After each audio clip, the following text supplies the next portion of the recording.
अध्याय 6 देखेंगे अपन भू आकृतिक प्रक्रियाएं।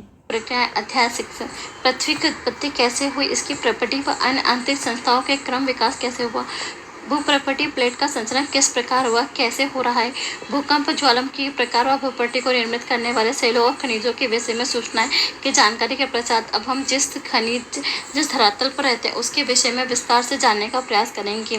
धरातल असमतल क्यों है? सर्वप्रथम भूपट्टी गत्यात्मक है। आप अच्छी तरह से जानते हैं क्षैतिज कुछ ऊर्ध्वाधर दिशाओं में संचालित होती है कि आप जानते हैं कि क्षैतिज को ऊर्ध्वाधर दिशाओं में संचालित होती है रहती है।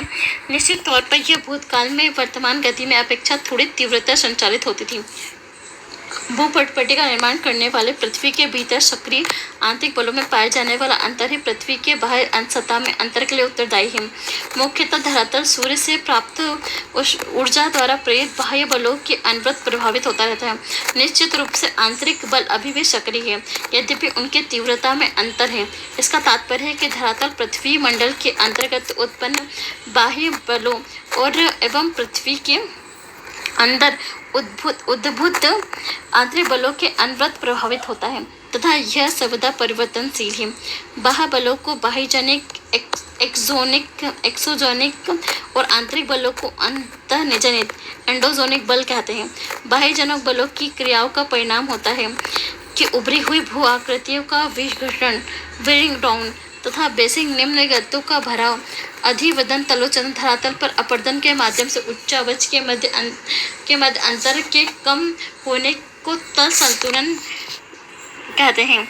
अंतर्जनक शक्तियाँ निरंतर धरातल के भागों को ऊपर उठाती हैं और उनका निर्माण करती हैं तथा इस प्रकार बाह्यजन प्रक्रिया उच्चावच में विभिन्नता को सम बराबर करने में असफल रहती हैं। अतएव विभिन्नता तब तक बनी रहती है जब तक कि बाह्यजनक और अंतर्जन बलों में विरोधाभास कार्य चलते रहते हैं। सामान्यतः अंतर्जनित बल मूल रूप से भू आकृतिक निर्माण वाले बल हैं। बाह्यजनक प्रक्रिया मुख्य रूप से भूमि विघटन बल लगाती हैं। भूतल संवेदनशील होते हैं। अब मानव अपने निर्वाह के लिए इस पर निर्भर करता है तथा इसका व्यापक और सघन उपयोग करता है। लगभग सभी जीवों का धरातल के पर्यावरण के अनुग्रह में योगदान होता है। मनुष्य के संसाधनों का अतिक दोहन किया जा रहा है। मनुष्य ने संसाधनों का अत्यधिक दोहन किया है। हमें इसका उपयोग करना चाहिए, परंतु भविष्य में जीवन निर्वाह के लिए इसकी पर्याप्त संभावना को बचाए रखना चाहिए। धरातल के अधिकांश भाग को बहुत लंबी अवधि के लिए सैकड़ों हजारों वर्षों में आकार प्राप्त हुए हैं तथा मानव द्वारा इसके उपयोग, दुरुपयोग और कुरुपयोग के कारण इसकी संभाव्यता विभव बहुत तीव्र गति से ह्रास हो रहा है। यदि उन प्रक्रियाओं जिन्होंने धरातल को विभिन्न आकार दिया है अभी दे रही उन पदार्थों की प्रकृति जिससे यह निर्मित हुई को समझ लिया जाए तो निश्चित रूप से मानव उपयोग जनित हानिकारक प्रभाव को कम करने और भविष्य के लिए इन्हें संरक्षण हेतु आवश्यक उपाय किए जा सकते हैं। भू आकृतिक प्रक्रियाएं, जियोग्राफिक प्रोसेस। आप भू आकृतिक प्रक्रियाओं को अर्थ समझना चाहेंगे। धरातल के पदार्थों पर अंतर्जनित बाह्यजनित बलों द्वारा भौतिक दबाव और रासायनिक क्रियाओं के कारण भूतल के विन्यास में परिवर्तन को भू आकृतिक प्रक्रियाएं कहते हैं। पटल स्वरूप एवं ज्वालामुखीता अंतर्जनित भू आकृतिक प्रक्रिया है जो इससे पहले की इकाई में संक्षिप्त में विवेचित है। अपक्षय, वृहचरण, मास वेस्टिंग, अपरदन, निक्षेपण, डिपोजन बाह्य भूआकृतिक प्रक्रिया है। इसका इस अध्याय में विस्तार से जिक्र है। प्रकृति के किसी भी बाह्यजनित तत्व जैसे जल, हिम, वायु द्वारा जो धरातल पे पदार्थों का अधिकरण, एक्वायर तथा परिवहन में सक्षम होता है वो भू आकृतिक कारक कहा जाता है। जब प्रकृति के ये तत्व ढाल प्रवणता के कारण गतिशील हो जाते हैं तो पदार्थों को हटाकर ढाल के सहारे ले जाते हैं और निचले भागों में निक्षेपित कर देते हैं। भू आकृतिक प्रक्रियाएं तथा भू आकृतिक कारक विशेषकर बाह्यजनक को यदि स्पष्ट रूप से अलग ना कहा जाए तो इन्हें एक ही समझना होगा क्योंकि ये दोनों एक ही होते हैं। यह प्रक्रिया एक बल होता है जो धरातल के पदार्थों के साथ अनुरूप होने पर प्रभावी हो जाती है। एक कारक एजेंट और एक गतिशील माध्यम जैसे प्रभावित जल, हिमानी, हवा, लहर एवं धारा इत्यादि हैं जो कि धरातल के पदार्थों को हटाता ले जाता है और निक्षेपित करता है। इस प्रकार प्रवाह युक्त जल, भूमिगत जल, हिमानी, हवा, लहरें, धाराओं इत्यादि को भू आकृतिक कारक कहा जाता है। क्या समझते हैं? भू आकृतिक कारकों और भू आकृतिक प्रक्रियाओं में अंतर करना आवश्यक है। गुरुत्वाकर्षण ढाल के सहारे सभी गतिशील पदार्थों को सक्रिय बनाने वाला दिशात्मक बल होने के साथ साथ धरातल के पदार्थों पर दबाव डालता है। अप्रत्यक्ष गुरुत्वाकर्षक प्रतिबल लहरों एवं ज्वार-भाटा जनित धाराओं को क्रियाशील बनाता है। निसंदेह गुरुत्वाकर्षण एवं ढाल प्रवणता के अभाव में गतिशीलता संभव नहीं है, अतः अपरदन, परिवहन और निक्षेपण भी नहीं होगा। गुरुत्वाकर्षण एक ऐसा बल है जिसके माध्यम से हम धरातल से संपर्क में रहते हैं। यह वह बल है जो भूतल के सभी पदार्थों के संचलन को प्रारंभ करता है। सभी संचलन, चाहे वो पृथ्वी के अंदर हो, सतह पर हो या प्रवणता के कारण ही घटित हो, जैसे ऊंचे स्तर से नीचे स्तर की ओर तथा उच्च वायुदाब से निम्न दाब की ओर क्षेत्र की ओर। अंतर्जनित प्रक्रियाएं, एंडोजेनिक प्रोसेस। पृथ्वी के अंदर से निकलने वाली ऊर्जा भू आकृतिक प्रक्रियाओं के लिए प्रमुख बल स्रोत होती है। पृथ्वी के अंदर की ऊर्जा अधिकांश रेडियोथर्मिक क्रियाओं, घूर्णन, रोटेशनल और ज्वारीय घर्षण और पृथ्वी की उत्पत्ति से जुड़ी ऊष्मा के द्वारा उत्पन्न होती है। भूतापीय प्रवणता के अंदर से निकले ऊष्मा प्रवाह को में से प्राप्त ऊर्जा पटल, स्वरूपन और ज्वालामुखी को प्रेरित करती है। भूतापीय प्रवणता एवं अंदर के ऊष्मा प्रवाह को भू प्रपटी की मोटाई एवं दृढ़ता में अंतर कारण अंतर्जलीय बलों के कार्य समान नहीं होते, अतः विवर्तनिकी के द्वारा निरंतर मूल प्रपटी भू प्रपटी की सतह असमतल होती है। पटल विरूपण सभी प्रक्रियाएं जो भूप्रपटी को संचालित, उत्थापित, निर्मित करती हैं, पटल विरूपण के अंतर्गत आती है। इसमें अब सम्मिलित है तीक्ष्ण वलयन के माध्यम से पर्वत निर्माण, भूप्रपटी, लंबी संकीर्ण पट्टियों को प्रभावित करने वाली प्रवर्तनीय प्रक्रियाएं। दूसरा, धरातल के बड़े भाग के उत्थापन या विकृति में संलग्न महाद्वीप के संरचना संबंधी प्रक्रिया। तीसरा, अपेक्षाकृत छोटे स्थानीय संचलन के कारण उत्पन्न भूकंप। चौथा, प्रपटी प्लेट के क्षैतिज संचलन में प्लेट विवर्तनी की भूमिका। प्लेट विवर्तनी परिवर्तनी की प्रक्रिया में भू प्रपटी वलन के रूप में तीक्ष्ण से विकृत हो जाती है। महाद्वीपीय रचना के कारण साधारण विकृति हो जाती है। पर्वत निर्माणी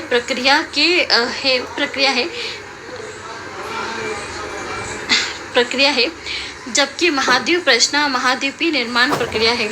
प्रवर्तनीय महाद्वीप रचना एपिसोम्टी भूकंप या प्लेट विवर्तनी की प्रक्रियाओं से भूप्रपटी से भ्रंश व विभंग हो सकता है। इन सभी प्रक्रियाओं के कारण दबाव, आयतन तथा तापक्रम में परिवर्तन होता है, जिसके फलस्वरूप सेलों का कार्यतरण प्रेरित होता है। ज्वालामुखीता वैल्कोनिज्म ज्वालामुखीयता के अंतर्गत पिघली हुई सेलों या लावा का भूतल की ओर संचलन और अनेक आंतरिक और बाहरी ज्वालामुखी स्वरूपों का निर्माण सम्मिलित होता है। ज्वालामुखी के अंतर्गत पिघली हुई सेलों लावा का भूतल की संचलन और अनेक आंतरिक व बाहरी ज्वालामुखी स्वरूपों का निर्माण सम्मिलित होता है। इस पुस्तक की द्वितीय इकाई ज्वालामुखी शीर्षक के पिछले अध्याय में आग्नेय ज्वालामुखी एवं ज्वालामुखी शब्दों में भेद बताइए। बाह्यजनिक प्रक्रिया अपनी ऊर्जा सूर्य द्वारा निर्धारित वायुमंडलीय ऊर्जा और अंतर्जाय शक्तियों से नियंत्रित विवर्तनिक कारणों से उत्पन्न प्रवणता से प्राप्त करती है। गुरुत्वाकर्षण बल ढाल युक्त सतह वाले धरातल पर कार्यरत रहता है तथा ढाल की दिशा में पदार्थ को संचालित करता है। प्रति इकाई क्षेत्र पर अनुप्रयुक्त बल को प्रतिबल कहते हैं। प्रति इकाई क्षेत्र पर अनुप्रयुक्त बल को प्रतिबल कहते हैं। ठोस पदार्थों में प्रतिबल धक्का या खिंचाव से उत्पन्न होता है, इससे विकृति प्रेरित होती है। धरातल के पदार्थों के सारे सक्रिय बल अपरूपण प्रतिबल विलगकारी बल होते हैं। धरातल के पदार्थों के सारे सक्रिय बल अपरूपण प्रतिबल होते हैं, विलगकारी बल होते हैं। यही प्रतिबल सेलों और धरातल के पदार्थों को तोड़ता है। प्रतिबल अपरूपण प्रतिबल का परिणाम कोणीय विस्थापन या विषम फिसलन होता है। धरातल के पदार्थ गुरुत्वाकर्षण प्रतिबल के अतिरिक्त आणविक प्रतिबलों को भी प्रभावित करता है, जो कि कई कारकों जैसे तापमान में परिवर्तन, क्रिस्टल पिघलन के द्वारा उत्पन्न होते हैं। रासायनिक प्रक्रियाएं समान कणों के बीच बंधन को ढीला करते हैं तथा विलय पदार्थों को घुला देते हैं। इस प्रकार धरातल के पदार्थों के पिंड में प्रतिबल का विकास अपक्षय, वृहत क्षरण, संचलन, अपरदन व निक्षेपण का मूल कारण है। चूंकि धरातल पर विभिन्न प्रकार के जलवायु प्रदेश मिलते हैं, इसलिए बाह्य जनिक भू आकृतिक प्रक्रियाएं भी एक प्रदेश से दूसरे प्रदेश में भिन्न होती हैं। तापक्रम तथा वर्षण के दो महत्वपूर्ण जलवायु तत्व हैं जो विभिन्न प्रक्रियाओं को नियंत्रित करते हैं। सभी बाह्य जनिक भू आकृतिक प्रक्रियाओं को एक सामान्य शब्दावली अनाच्छादन के अंतर्गत रखा जाता है। अनाच्छादन शब्द का अर्थ है निराक्त करना या आवरण हटाना। अपक्षय, वृहत क्षरण, संचलन, अपरदन, परिवहन आदि इसमें सम्मिलित किए जाते हैं। प्रवाह चित्र अनाच्छादन प्रक्रिया व उससे संबंधित प्रेरक बल को दर्शाता है। इससे यह स्पष्ट हो जाना चाहिए कि प्रत्येक प्रक्रियाओं के लिए एक विशिष्ट प्रेरक बल या ऊर्जा होती है। बाह्य जनिक भू आकृतिक प्रक्रिया एक क्षेत्र से दूसरे क्षेत्र में भिन्न भिन्न होती हैं। जैसा कि स्पष्ट है कि पृथ्वी के धरातल पर तापीय प्रवणता के कारण भिन्न भिन्न जलवायु प्रदेश हैं, जो कि अक्षांशीय, मौसमी और जल थल विस्तार में विविधता के दौरान उत्पन्न होते हैं। ताप एवं वर्षण जलवायु के दो महत्वपूर्ण घटक हैं जो कि विभिन्न भू आकृतिक प्रक्रियाओं को नियंत्रित करते हैं। वनस्पति का घनत्व, प्रकार एवं वितरण जो प्रमुख रूप से वर्षा व तापक्रम पर निर्भर करते हैं, बाह्य जनिक भू आकृतिक प्रक्रियाओं पर अप्रत्यक्ष प्रभाव डालते हैं। विभिन्न जलवायु प्रदेशों में विभिन्न जलवायु तत्व जैसे ऊंचाई में अंतर, दक्षिण मुखी ढालों पर पूर्व व पश्चिम मुखी ढालों पर अपेक्षा अधिक सूर्य ताप प्राप्ति आदि कारण स्थानीय भिन्नता पाई जाती है। पुनश्चय वायु का वेग एवं दिशा, वर्षण की मात्रा एवं प्रकार, इसकी गहनता, वर्षण और वाष्पीकरण में संबंध, तापक्रम की दैनिक श्रेणी, हिमकरण व पिघलन की आवृत्ति, तुषार व्यापन की गहराई इत्यादि में अंतर कारण किसी भी जलवायु प्रदेश के अंतर भू आकृतिक प्रक्रियाएं भिन्न भिन्न होती हैं। सभी बाह्य जनिक कारकों के पीछे एकमात्र प्रेरक बल क्या होता है? यदि जलवायु कारक समान हो तो बाह्य जनिक भू आकृतिक प्रक्रिया के कार्यों में घनता सेलों के प्रकार व संरचना पर निर्भर करती है। संरचना में वलन, भ्रंश, संस्तर का पूर्व भूमुखीकरण, झुकाव, जोड़ों की उपस्थिति या अनुपस्थिति, संस्तरण, तल घटक, खनिजों की कठोरता या कोमलता या तथा उसकी रासायनिक संवेदनशीलता, पारगम्यता या अपारगम्यता इत्यादि सम्मिलित माने गए हैं। विभिन्न प्रकार की सेलें अपनी संरचना भिन्नता के कारण भू आकृतिक प्रतिक्रियाओं के प्रति विभिन्न प्रतिरोध क्षमता प्रस्तुत करती हैं। एक विशेष सेल एक क्रिया के प्रति प्रतिरोध पूर्ण, वहीं दूसरी प्रक्रिया के प्रतिरोध रहित हो सकती है। विभिन्न जलवायु दशाओं में एक विशेष प्रकार की जेल भू आकृतिक प्रतिक्रियाओं के प्रति भिन्न भिन्न अंशों का प्रतिरोध प्रस्तुत करती है। अतएव वे भिन्न दरों पर कार्यरत रहती हैं तथा स्थलाकृतियों में भिन्नता कारण बन जाती है। अधिकांश बहिर्जनिक भी आकृतिक प्रतिक्रियाओं का प्रभाव थोड़ा व मंद होता है। अल्प अवधि में अग्वगम्य इंप्रेशन हो सकता है। दीर्घ अवधि में यह सतत श्रांति के कारण सेलों को तीव्र रूप से प्रभावित करता है। अंततः यह तथ्य स्पष्ट हो जाता है कि धरातल पर विभिन्नता यद्यपि मूल रूप से भूपट्टी के उद्भव से संबंधित है, तथापि धरातल के पदार्थों के प्रकार व संरचना में अंतर, भू आकृतिक प्रक्रिया और उसकी सक्रियता दर में अंतर आदि के कारण एक न एक रूप में विद्यमान रहती है। कुछ बाह्य जनिक भू आकृतिक प्रक्रियाओं को यहाँ विस्तृत रूप विवरण प्रस्तुत किया गया है। अपक्षय के अंतर्गत वायुमंडलीय तत्वों की धरातल के पदार्थों पर की गई क्रिया सम्मिलित होती है। अपक्षय के अंदर ही अनेक प्रक्रियाएं हैं जो पृथक या प्रायः सामूहिक रूप से धरातल के पदार्थों को प्रभावित करती हैं। अपक्षय को मौसम या जलवायु के कार्यों के माध्यम से सेलों के यांत्रिक खंडन, मैकेनिकल और रासायनिक विनियोजन, अपघटन के रूप में परिभाषित किया जा सकता है। चूँकि अपक्षय में पदार्थों का बहुत थोड़ा अथवा नगण्य संचालन होता है, जहाँ स्वस्थानीय इन सीटू और तटस्थ ऑन साइट प्रक्रिया है। अपक्षय प्रक्रिया जटिल भौमिकी, जलवायु, स्थलाकृतिक और वनस्पतिक कार्यों द्वारा प्रानुकूलित होती है, कंडिक्ट नोट होती है। इन सब में जलवायु का विशेष महत्व होता है। न केवल अपक्षय प्रक्रिया अपितु अपक्षय मेटल की गहराई में भी एक जलवायु से दूसरे जलवायु में भिन्न होती है। अपक्षय प्रक्रियाओं के 3 प्रकार होते हैं। पहला रासायनिक, दूसरा भौतिक या आंतरिक, तीसरा जैविक। इनमें से कोई एक प्रक्रिया कतिपय ये अकेले काम करती है, परंतु प्राय इस प्रक्रिया का किसी एक प्रक्रिया का अधिक महत्वपूर्ण योगदान देखा जा सकता है। रासायनिक अपक्षयन प्रक्रिया, केमिकल वेदरिंग प्रोसेस। अपक्षय प्रक्रियाओं को एक समूह जैसे कि विलयन, कार्बोनेटीकरण, जलयोजन, ऑक्सीकारक तथा न्यूनीकरण सेलों के अपघटन, विलयन और न्यूनीकरण का कार्य करते हैं, जो कि रासायनिक क्रिया द्वारा सूक्ष्म प्लास्टिक अवस्था में परिवर्तित हो जाती हैं। ऑक्सीजन, धरातली जल, मृदा जल व अन्य अम्लों की प्रक्रिया द्वारा चट्टानों का न्यूनीकरण होता है। इनमें ऊष्मा के साथ जल व वायु, ऑक्सीजन तथा कार्बन डाइऑक्साइड की विद्यमानता सभी रासायनिक प्रतिक्रियाओं को तीव्र गति से के लिए आवश्यक है। वायु में विद्यमान कार्बन डाइऑक्साइड के अतिरिक्त पौधों व पशुओं का अपघटन भूमिगत कार्बन डाइऑक्साइड की मात्रा बढ़ा देता है। विभिन्न खनिजों पर रासायनिक प्रतिक्रिया किसी अनुसंधानशाला व प्रतिक्रियाओं के समान होती है। भौतिक अपक्षय प्रक्रिया, फिजिकल वेदरिंग प्रोसेस। भौतिक या यांत्रिक अपक्षय प्रक्रिया कुछ अनुप्रयुक्त बलों, फोर्स पर निर्भर करती है। ये अनुप्रयुक्त बल निम्नलिखित हो सकते हैं। पहला, गुरुत्वाकर्षण बल, जैसे अत्यधिक ऊपर भार दबाव, अवरूपण प्रतिबल। दूसरा, तापक्रम में परिवर्तन, क्रिस्टल दाबों में वृद्धि एवं परमाणु के क्रियाकलाप के कारण उत्पन्न विस्तारण, एक्सप्लोजन बल। शुष्कन एवं आर्द्रन चक्रों में नियंत्रित बल, जल का जुड़ाव। इनमें से कई बल धरातल व विभिन्न धरातल पदार्थों के अंदर अनुप्रयुक्त होते हैं, जिसका परिणाम सेलों में विभंग फ्रैक्चर के द्वारा होता है। भौतिक अपक्षय प्रक्रियाओं में अधिकांश तापीय विस्तारण एवं दबाव में निर्मुक्त होने, रिलीजिंग के कारण होता है। ये प्रक्रियाएं लघु और मंद होती हैं, परंतु कई बार संकुचन एवं विस्तारण के कारण सेलों के संतुष्ट शांति के फलस्वरूप ये सेलों को बड़ी हानि पहुंचा सकते हैं। जैविक कार्य एवं अपक्षयन, बायोलॉजिकल एक्टिविटी एंड वेदरिंग। जैविक अपक्षय जीवों की वृद्धि व संचालन से उत्पन्न अपक्षय वातावरण और भौतिक परिवर्तन से खनिजों और आयरन के स्थान के दिशा में एक योगदान है।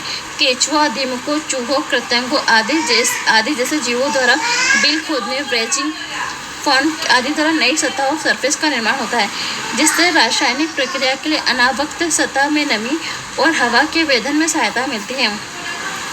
मानव भी वनस्पतियों को अस्त व्यस्त कर देता है। खेत जोतकर मिट्टी में कृषि करके धरातली पदार्थों में वायु, जल एवं खनिजों के मिश्रण तथा उनमें नए संपर्क स्थापित करने में सहायक होता है।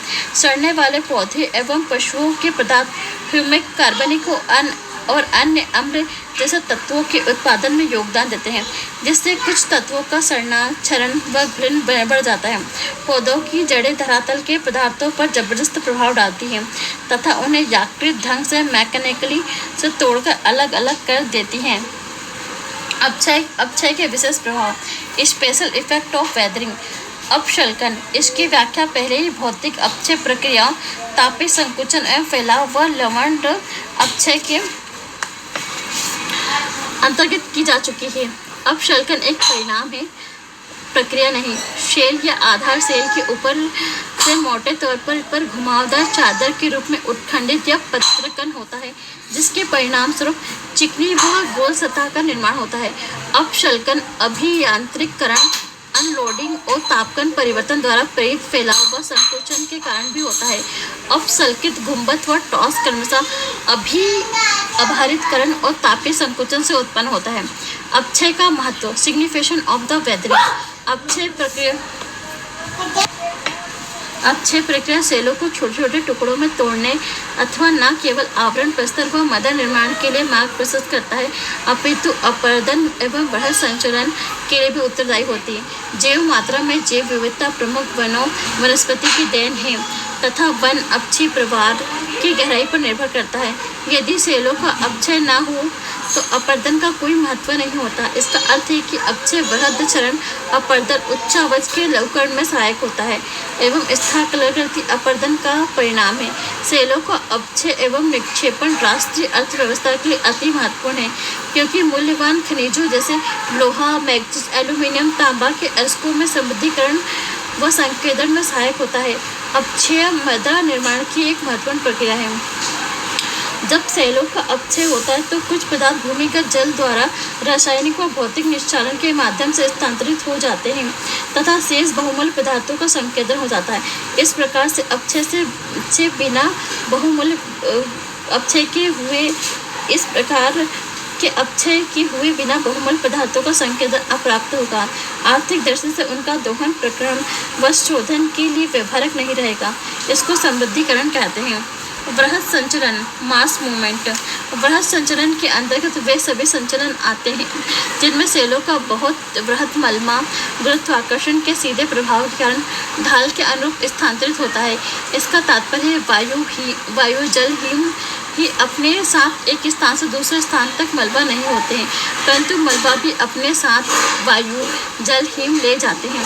वृहद मलबे की संचलन गति मंद से तीव्र हो सकती है, जिसके फलस्वरूप पदार्थों के छिछले से गहरे स्तंभ प्रभावित होते हैं, जिनके अंतर्गत विक्षेपण, प्रभाव, भूस्खलन व पतन सम्मिलित होते हैं। गुरुत्वाकर्षण बल के आधार पर सेलों और अपक्षय में पैदा हुए सभी पदार्थों पर अपना प्रभाव डालते हैं। यद्यपि वह संचलन के लिए अपक्षय अनिवार्य नहीं है, परंतु इसे बढ़ावा देता है। वृहद संचलन अपक्षयित ढालों पर अनपक्षयित पदार्थों की अपेक्षा बहुत अधिक सक्रिय होते हैं। वृहद संचलन में गुरुत्वाकर्षण शक्ति सहायक होती है तथा कोई भी भू आकृतिक कारक जैसे प्रभावित जल, हिमानी, वायु, लहरें, धाराएं बहुत वृहद संचलन में सीधे तौर पर सम्मिलित नहीं होती। इसका अर्थ है वृहद संचलन अपर्दन के अंतर्गत नहीं आता। तथापि यद्यपि पदार्थों का संचलन गुरुत्वाकर्षण की सहायता से एक स्थान से दूसरे स्थान पर होता है, ढाल पर पदार्थ बाधक तत्वों के प्रति अपना प्रतिरोपण प्रतिरोध के महांतर होते हैं।